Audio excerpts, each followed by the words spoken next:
وَيُسْمَعُ مِمَّنْ يَسْمَعُ مِنْكُمْ. علم حاصل کرنے کا طریقہ اللہ کے رسول خود سکھا رہے ہیں کہ تم مجھ سے سن کر اس دین کو سیکھو گے، اور اگلا جنریشن تم سے سیکھ کر سن کر اس دین کو سیکھے گا، پھر ان کے بعد کا جو جنریشن آئے گا تمہارے شاگردوں سے وہ سیکھیں گے، اور اس طریقے سے قیامت تک سلسلہ جاری رہے گا. علماء اس امت میں پیدا ہوں گے کس طریقے سے؟ ذاتی مطالعے سے نہیں، استاد سے سیکھ کر، اور یہ پھر معلم بنیں گے، دوسروں کو سکھائیں گے.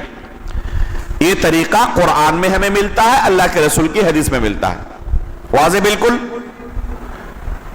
یہ طریقہ ہے سیکھنے کا اور دین پر عمل کرنے کا. اسی زمانے سے تابعین، تبع تابعین کے زمانے سے بعض لوگ اس طریقے سے ہٹنے لگے، اور یہیں سے گمراہیوں کا داخل ہونا شروع ہوا.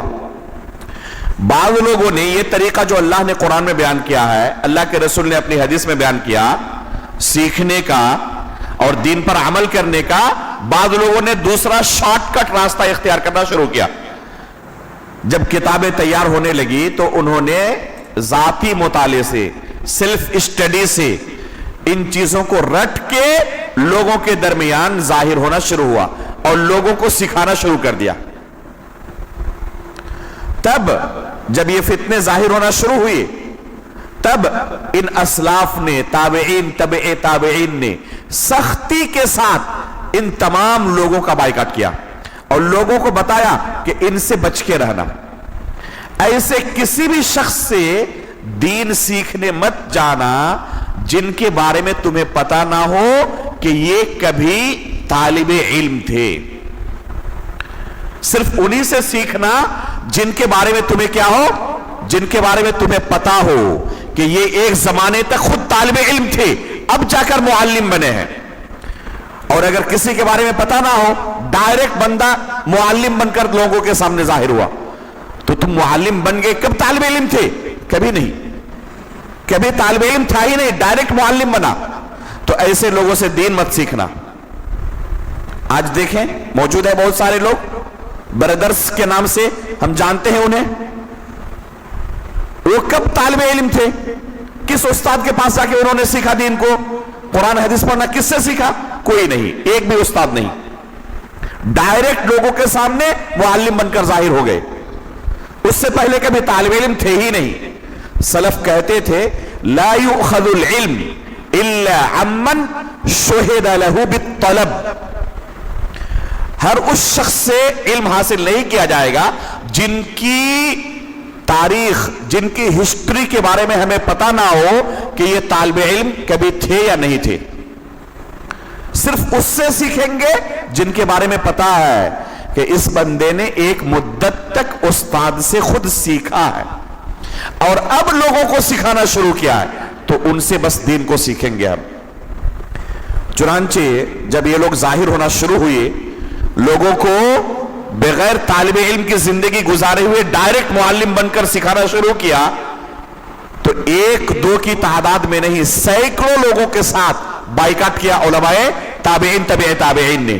امام مسلم نے اپنی صحیح کے مقدمے میں ذکر کیا ہے. ابو الزناد رحمہ اللہ فرماتے ہیں کہ ادرکت بالمدینۃ مئۃ کلہم مأمون لا یؤخذ عنہم العلم یقال لیس من اہلہ.